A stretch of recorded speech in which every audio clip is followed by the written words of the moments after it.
Sahabat Shalom, Bapak Yahweh memberkati saudara sekalian. Pagi ini saya akan menyampaikan satu materi yang mana ada seseorang yang bertanya dengan sebuah pertanyaan, apa kelebihan Yesua kok sampai dijadikan Tuhan? Nah, namun sebelumnya saya akan perkenalkan pagi ini, ada satu jemaat yang baru pertama kali hadir dalam ibadah kita, yaitu Bapak Alektung dan Ibu Vivin bersama dengan 3 putra-putrinya dari Jakarta, dari KPI Depok. Bisa berdiri di tempat, yang lain bisa kasih salam, yang ada di samping kiri kanannya. Haleluya. Bapak Yahweh memberkati. Ya, silakan duduk kembali. Pagi ini ada 2 kesaksian, namun saya akan membacakan pada esok, hari Minggu, karena materi khotbah saya bisa lama kalau hari Minggu, kalau hari Sabat paling hanya 1 jam, setengah jam ya. Oke, saya akan jawab pertanyaan, apa kelebihan Yesua kok sampai dijadikan Tuhan? Saya katakan enggak ada yang menjadikan Yesua itu Tuhan. Karena memang dia itu Tuhan. Ya Bapak Ibu. Jadi pertanyaan ini sebetulnya lucu. Ya. Kalau kelebihan Yesua, sangat banyak sekali saudara. Nah, tetapi saya akan menerangkan kepada saudara, kenapa sih kok Yesua itu disebut Tuhan? Ya singkatnya memang dia itu Tuhan. Terus bagaimana nih teorinya? Oh gampang saudara, kita lihat ya. Nah, kita harus tahu tentang konsep keselamatan manusia terlebih dahulu. Saudara bisa lihat yang pertama di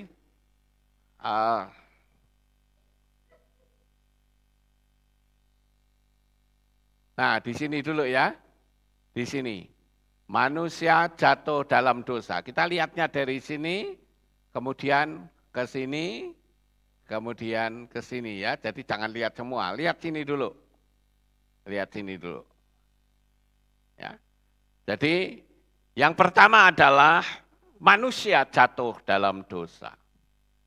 Ketika manusia jatuh dalam dosa, sejak saat itu tidak ada satupun manusia yang sempurna. Sejak manusia jatuh dalam dosa, maka dia harus bayar. Membayarnya harus dengan darah. Tetapi sayang sekali, darah siapa yang bisa untuk membayar, sedangkan manusia sudah cacat, sudah ada dalam dosa. Nabi-nabi tidak bisa. Nabi pun juga manusia, keturunan orang berdosa. Tetapi tuntutannya adalah darah. Dan darahnya itu juga harus darah yang sempurna. Arti dari darah yang sempurna adalah darah yang tidak berdosa. Coba saudara cari di seluruh kitab suci. Tidak ada satupun manusia yang sempurna. Mau nabi kayak mau siapa, enggak ada yang sempurna saudara. Sehingga penghapusan darah itu dilakukan penghapusan dosa itu dilakukan dengan menggunakan darah yang bukan darah manusia.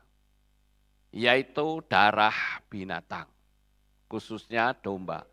Loh kenapa kok harus pakai darah domba? Ya karena binatang tidak berdosa. Tidak ada binatang domba sama domba atau kambing sama kambing seruduk-serudukan misalnya. Satunya mati, kemudian dombanya yang satu nyesel dan berdoa, Tuhan saya minta ampun, saya sudah membunuh rekan saya. Enggak ada seperti itu. Karena apa? Karena binatang itu tidak memiliki roh. Dia hanya tubuh dan jiwa saja. Jadi karena tidak memiliki roh, dia tidak bersalah dengan Bapa Yahweh. Oleh karena itulah darahnya itu yang dipergunakan untuk menghapus dosa. Tetapi sayang sekali penghapusan darah menggunakan binatang ini tidak satu kali untuk selamanya. Tetapi harus diulang-ulang tiap-tiap tahun, khususnya di perayaan Yom Kippur. Di situ tiap-tiap tahun harus diulang-ulang kembali. Tapi tuntutan ini akan terus-menerus terjadi. Tuntutannya adalah tetap darah yang sempurna.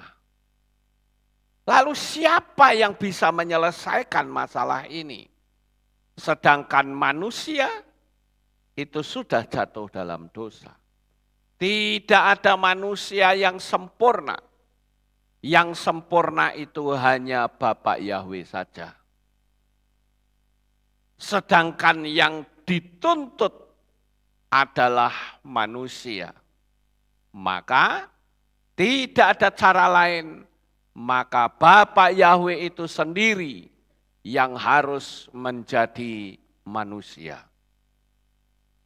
Jadi kalau ada pertanyaan dari teman-teman kita sebelah yang mengatakan kalau Yesua itu adalah Tuhan, kenapa dia berdoa kepada Tuhan? Itu sebetulnya karena dia tidak paham dunia alam supranatural. Apalagi kalau mereka menggunakan pola Tritunggal pribadi yang berbeda. Enggak bisa, saudara. Sebetulnya pola ini sangat gampang sekali untuk bisa dipahami. Ada lagi yang berkata, lah kalau Yesua itu adalah Tuhan dan dia adalah sang pencipta. Lah kalau gitu kan berarti surganya kosong. Ya karena itu namanya terbatas. Sedangkan Bapa Yahweh itu adalah Tuhan yang tidak terbatas, saudara. Jadi dengan kemahakuasaannya Bapa Yahweh, dia bisa menjadi 1 juta fenomena.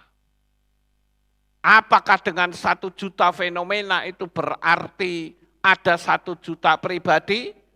Ya tidak, pribadinya tetap satu. Gampang sih sebetulnya, saudara.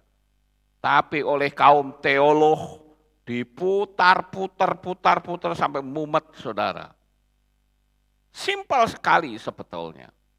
Bapa Yahweh yang maha kuasa, dia bisa enggak jadi tiang awan dan tiang api? Bisa, gampang. Kalau enggak bisa kalah dong sama setan api, Banaspati itu, saudara. Ya toh? Karena ada tuh setan api. Bisa enggak Bapak Yahweh menjadi punggung tangan yang menulis di dinding kerajaan Belsazar? Bisa. Dan itu adalah fenomena dari Bapa Yahweh.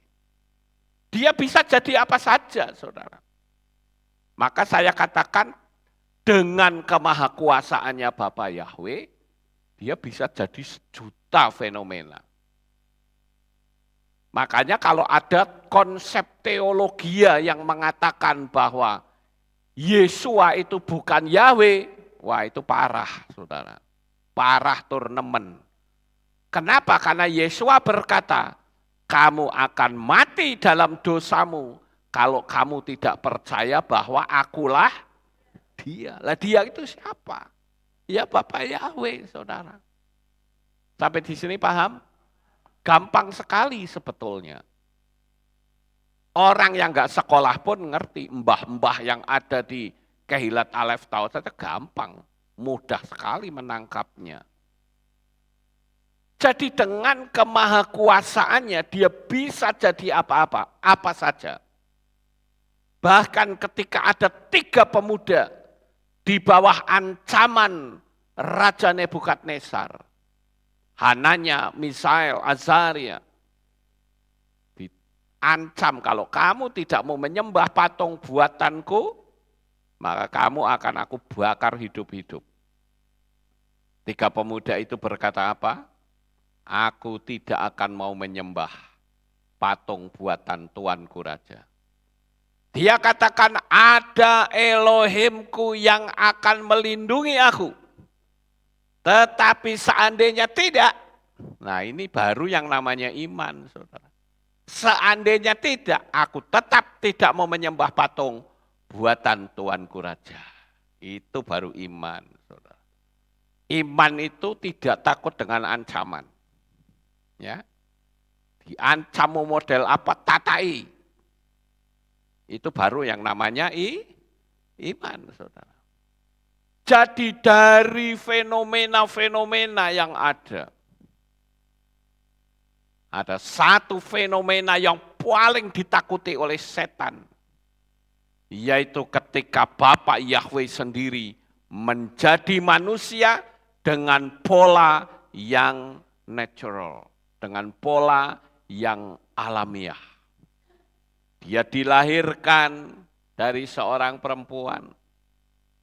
Dia dibesarkan, dia bahkan menjadi manusia murni seperti kita. Dia bisa sakit ketika tangannya dipaku. Dia juga bisa melakukan banyak hal.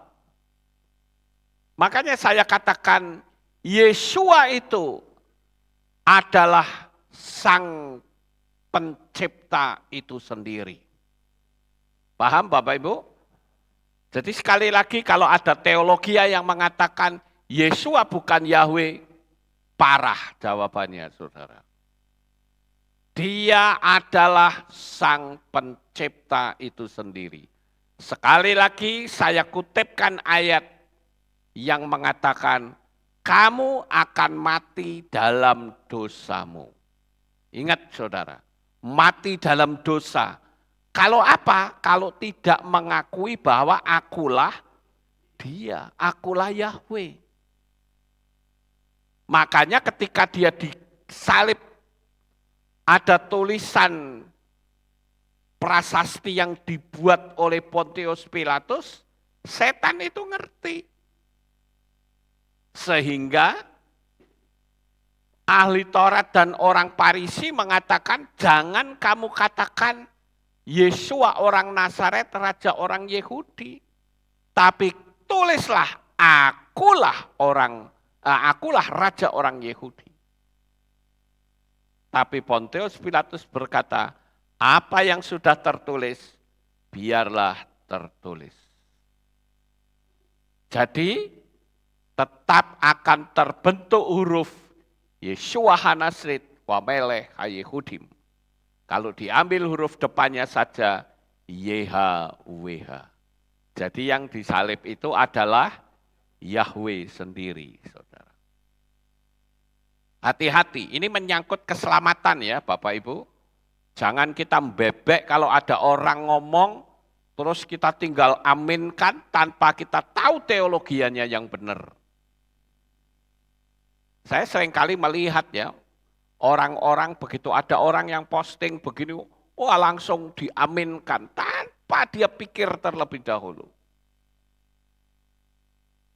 Jadi kalau Yesua itu berdoa kepada Bapa, itu karena dia sedang dalam perannya sebagai manusia. Kitab suci mengatakan Rabi Shaul berkata, bahwa dia mengosongkan dirinya dan mengambil rupa manusia. Jadi sangat luar biasa saudara-saudara. Makanya saya katakan teori Tritunggal salah. Saya katakan salah dengan tegas, saudara. Kenapa? Karena Tritunggal itu bicara 3 pribadi. 3 pribadi sudah bukan ehad lagi. Ehad itu 1. Ya. Bahasa Arabnya ahad. Ya. Ahad itu kan hari Minggu, ya toh? Itu hari pertama. Nah, Bapak Ibu yang terkasih, jadi dengan demikian maka saya katakan bahwa konsep keselamatan itu lengkap sudah kita dapatkan. Karena kita bisa menerima Yesua sebagai Tuhan dan Juru Selamat kita. Artinya apa? Kita tidak akan pernah berurusan dengan api neraka. Sekarang tinggal kita jalani hidup ini dengan baik. Hidup yang berkenan di hadapan Bapa Yahweh. Sehingga ketika waktunya tiba, saat nanti terjadi rapture, kita akan menyongsong Tuhan di awan-awan yang permai. Oleh karena itu, janganlah kita meragukan akan jaminan keselamatan yang Bapa Yahweh sudah berikan kepada kita. Dia telah menyelesaikan karya penyelamatannya dengan menumpahkan darah yang suci. Kenapa saya katakan demikian? Karena tangan Yesua itu tidak berlumuran darah, saudara. Yang dimaksud tidak berlumuran darah itu artinya dia tidak pernah membunuh orang lain. Dia memberi kehidupan kepada siapapun. Kitab Efesus pasal 2 ayat 13 dikatakan, namun sekarang dalam Hamasia Yesua, kamu yang dahulu berjauhan sudah menjadi dekat oleh darah Hamasia. Kolose 1 ayat 14, di dalam Dia kita memiliki penebusan melalui darahnya, yaitu penghapusan dosa. Hebat sekali saudara, kita dihapus dosanya. Kita tidak perlu lagi memberikan persembahan domba yang tiap tahun harus disembelih, tidak. Karena Yesua lah yang menjadi dombanya. Darahnya kudus, darahnya suci, darahnya tak bercacat celah. Maka sekali lagi Yesua itu secara bahasa umumnya adalah dia inkarnasi dari Bapa Yahweh sendiri. Tapi setan tidak suka, saudara. Dia berbagai macam cara dia bikin ulah. Yaitu dengan cara apa? Memelesetkan namanya. Memelesetkan namanya. Akar sumber iman kita dari Israel, dari Ibrani. Tetapi nama Tuhannya jadi Arab dan Yunani. Ini kan parah, saudara. Tapi ketika dikasih tahu, orang ngamuk. Saya kadang prihatin ya, titelnya aja teologia rentengan tapi minim data, saya katakan.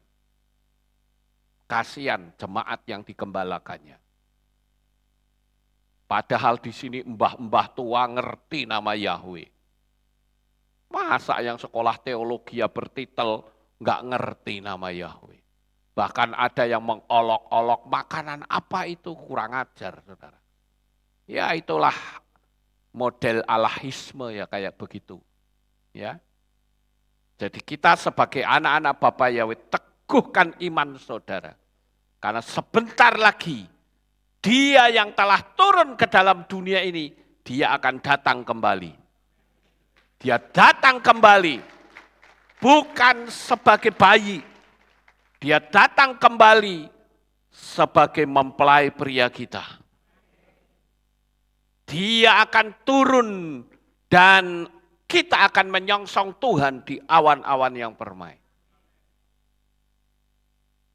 namanya dipelesetkan. Baptisannya juga dipelesetkan. Aduh, luar biasa. Setan itu begitu licik, saudara. Saya kemarin mendapatkan WA dari seseorang yang mengatakan begini, Pak, tapi kita kan di Indonesia, Pak. Saya sebutlah namanya Yanto, begitu ya. Orang ini tak kasih nama Yanto saja, nama samaran. Jadi kalau di Indonesia namanya Yesus, kalau di Cina Yesus, kalau di Amerika Jesus, kalau di Israel Yesua, itu betul Yesua. Tapi kita kan di Indonesia. Saya balik tanya, namamu siapa? Dia sebut. Terus saya bilang, kalau kamu di Cina namamu jadi apa? Kalau kamu di Amerika namamu jadi apa lagi? Terus kalau kamu di Israel namamu jadi apa lagi? Masa nama bisa berubah-ubah? Lah kamu lihat nggak agama-agama di dunia ini semua punya tokoh? Kok nggak pernah berubah tuh namanya? Hanya orang yang katanya Nasrani bisa berubah-ubah nama. Kan parah, saudara. Betul nggak? Ini penting sekali, ini menyangkut keselamatan dan setan tidak menghendaki kita selamat. Maka saya katakan kepada saudara sekalian, bahwa Yesua memberikan jaminan keselamatan, karena dia adalah Bapa Yahweh sendiri, yang maha sempurna itu turun ke dalam dunia, dalam wujud manusia, yaitu Yeshua HaMashiach. Lalu pertanyaannya adalah, kelebihannya yang lain apa dari Yeshua? Kelebihannya yang lain adalah setan ketakutan kepada Yeshua, bahkan menyembah. Setan itu tidak berani dengan Yeshua, saudara. Cukup ditatap wajahnya, setannya kelabaan, saudara, ketakutan. Karena setan itu tahu siapa Yesus. Tapi manusia malah tidak takut, saudara. Jadi manusia itu lebih dari itu. Ya. Setan sama Yesus takut. Tapi manusia tidak takut. Artinya manusia melebihi setan. Ya memang kita harus ngomong apa adanya, saudara-saudara. Dan saya katakan, di atas muka bumi ini tidak ada keselamatan melalui nama siapapun juga, kecuali nama Yeshua HaMashiach, Juru Selamat dan Tuhan yang ajaib. Haleluya.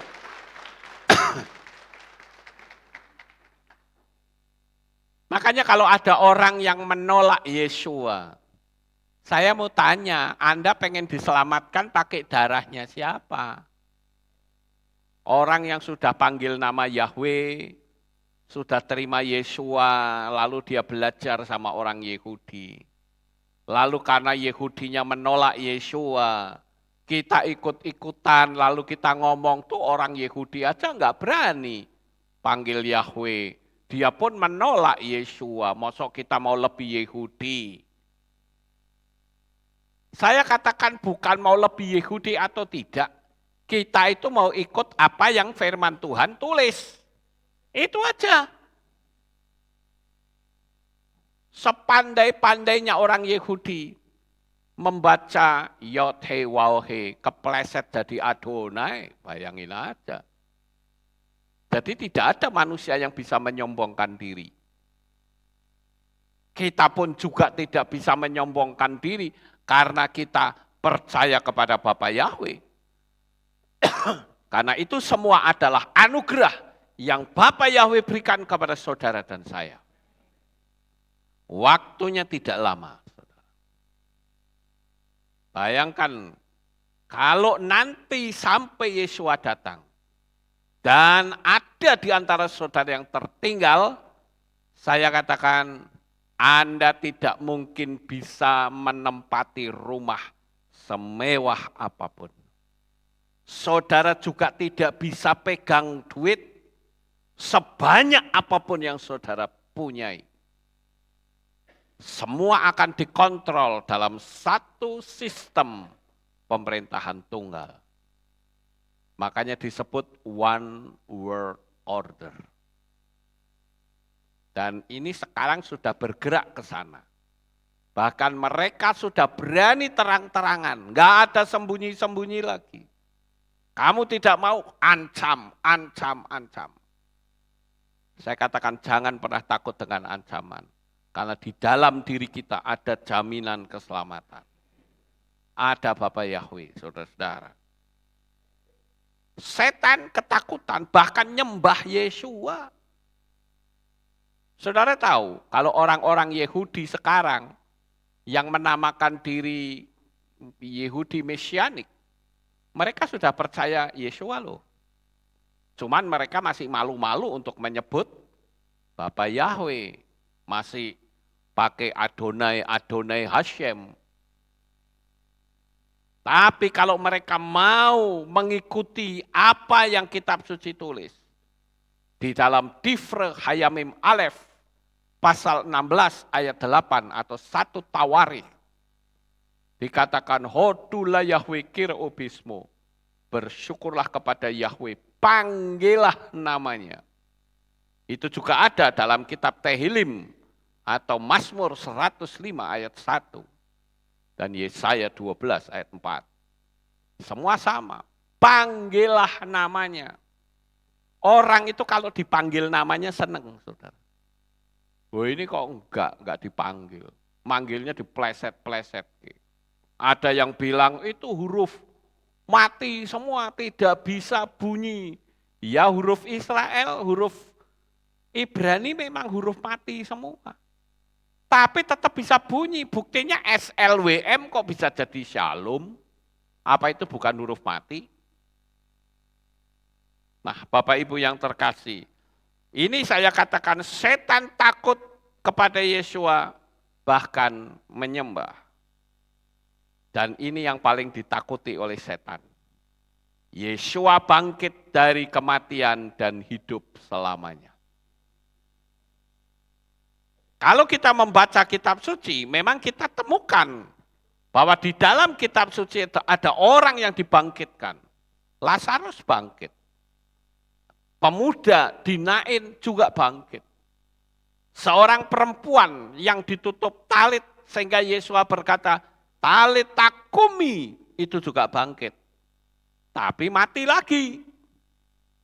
Tapi Yesua mati, bangkit, dan tidak mati lagi. Dialah pemilik Syamaim.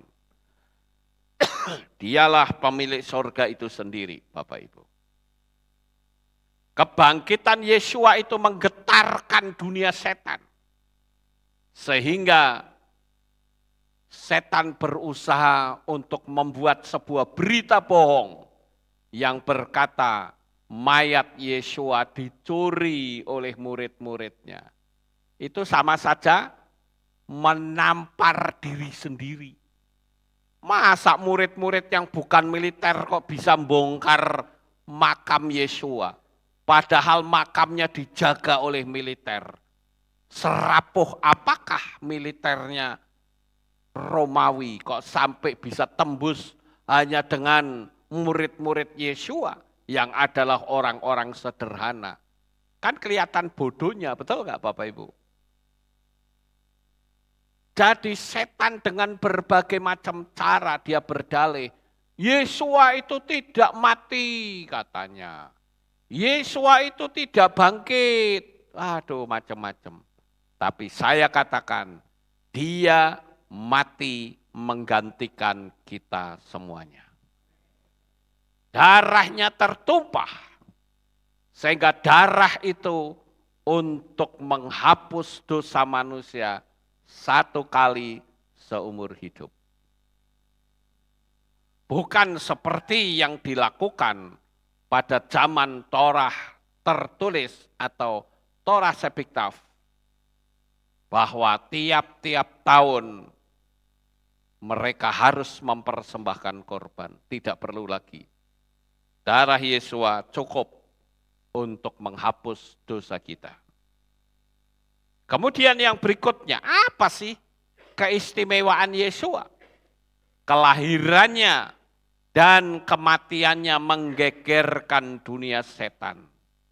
Inilah dimulainya karya keselamatan bagi manusia. Dunia setan goncang ketika Yesua lahir.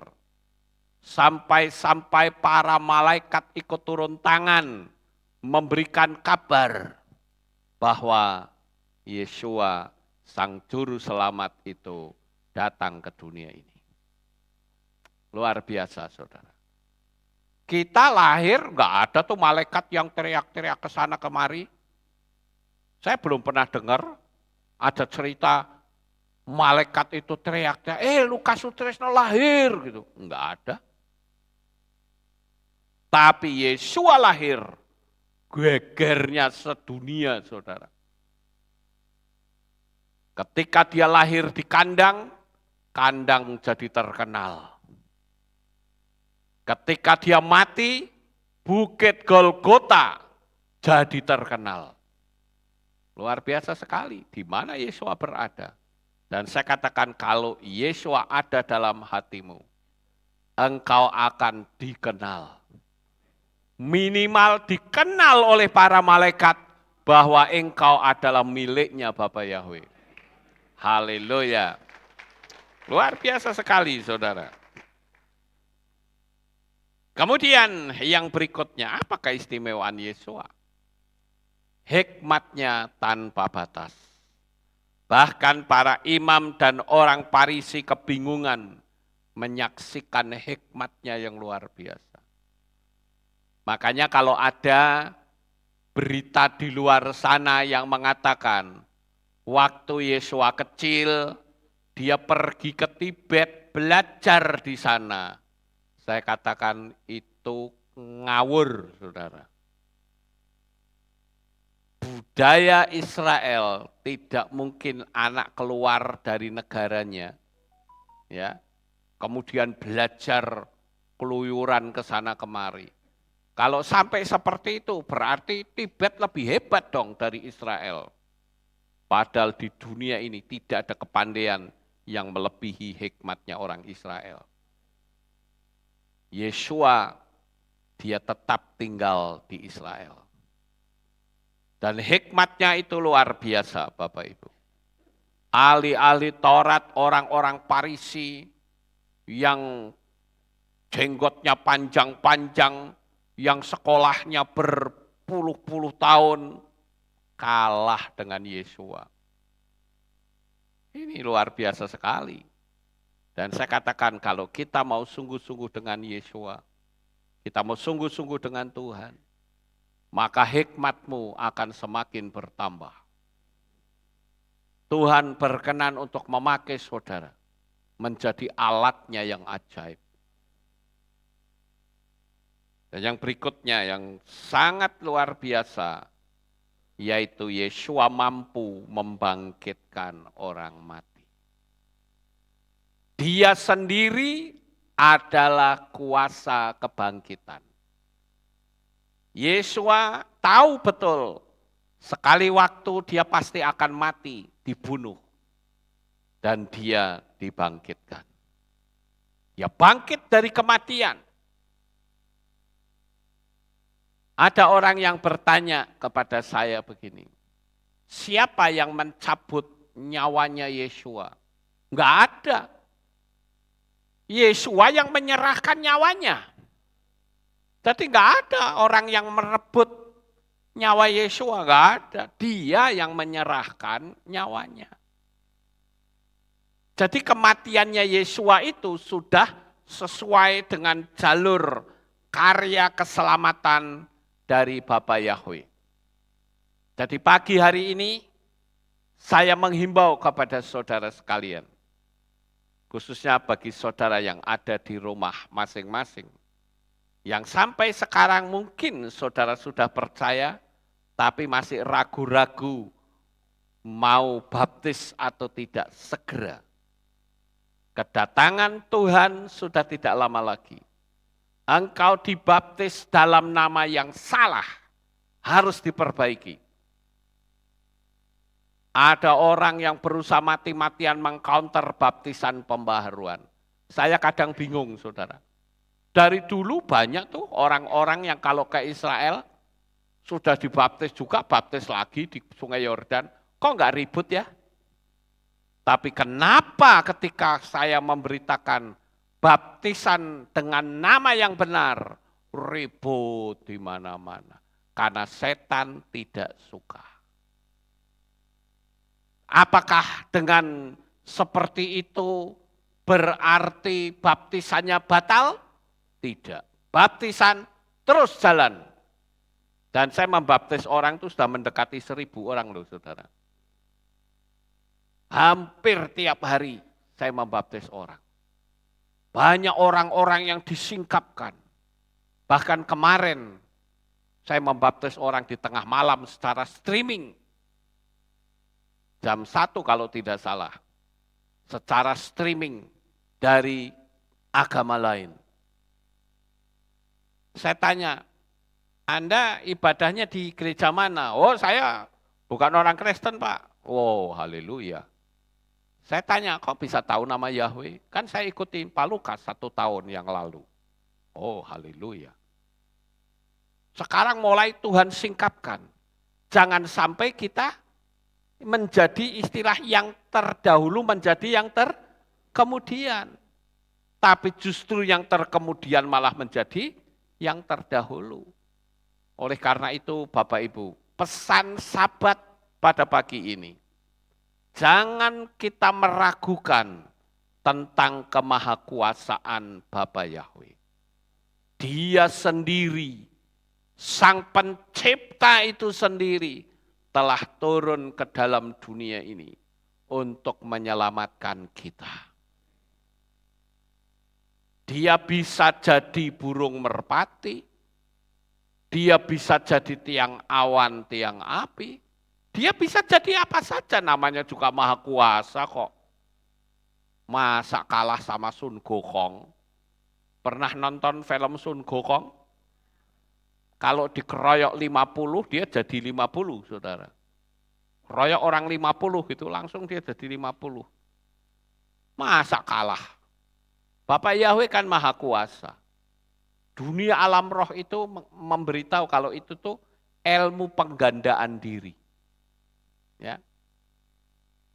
Dunia magic itu sebetulnya meniru. Maka saya katakan kalau kita percaya kepada Bapak Yahweh, pengajaran ini sebetulnya adalah mbahnya magic, saudara. Ya. Karena semua ilmu ada di situ.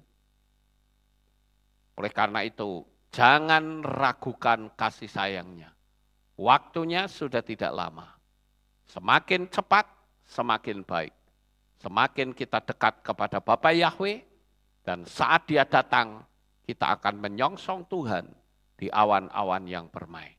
Sukses besar untuk saudara. Bapa Yahweh memberkati. Haleluya. Kita tunduk kepala, kita berdoa. Kami mengucapkan terima kasih dan syukur kepadamu ya Bapa. Pagi ini kami bersama-sama telah mendengarkan renungan firman-Mu. Bahwa Yeshua HaMasyiah adalah Sang Yahweh sendiri, Sang Pencipta sendiri yang turun ke dalam dunia ini dalam wujud manusia. Dan kami diselamatkan oleh karena keselamatan yang Bapa Yahweh berikan.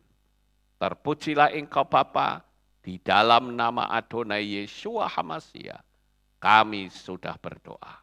Amin. Haleluya. Kita akan dengar pengumuman. Shalom. Berjumpa kembali dalam Aleph Tau Update News. Berikut kami sampaikan pengumuman minggu ini.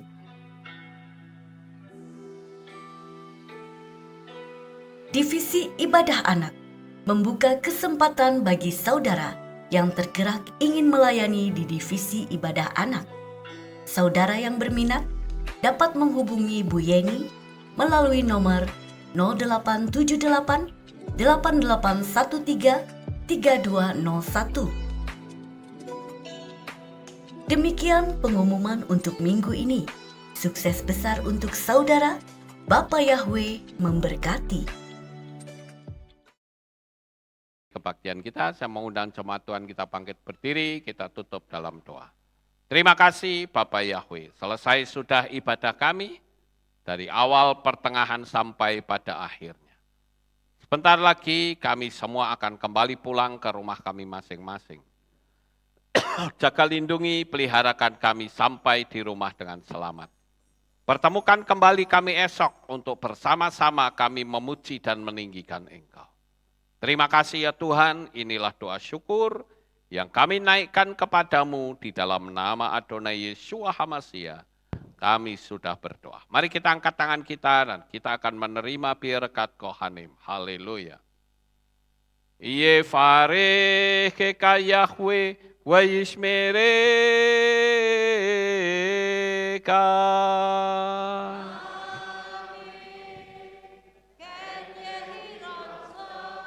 Yair Yahweh panau eleka vichuneka.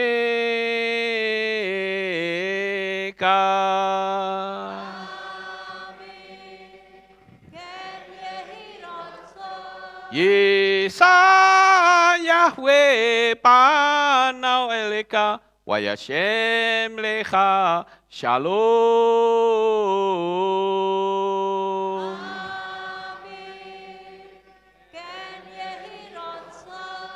Baruk atabaer ufaruk atabasadeh. Engkau akan diberkati di kota dan kau akan diberkati di ladang.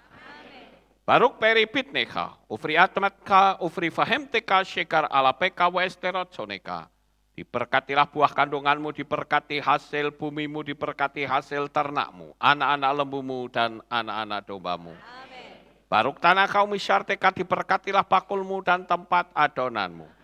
Baruk ata baboy kau, faruk ata berseteka, dan kau akan diberkati pada waktu kau masuk, dan kau akan diberkati pada waktu kau keluar. Baruk ata Yahweh Elohenu melek haolam, besem Yeshua HaMashiach waruah hakodes kile olam faed. Kami sudah berdoa dan mengucap syukur. Haleluya.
Selamat pulang, selamat beraktivitas. Bapak Yahweh selalu memberkati kita semua. Amin.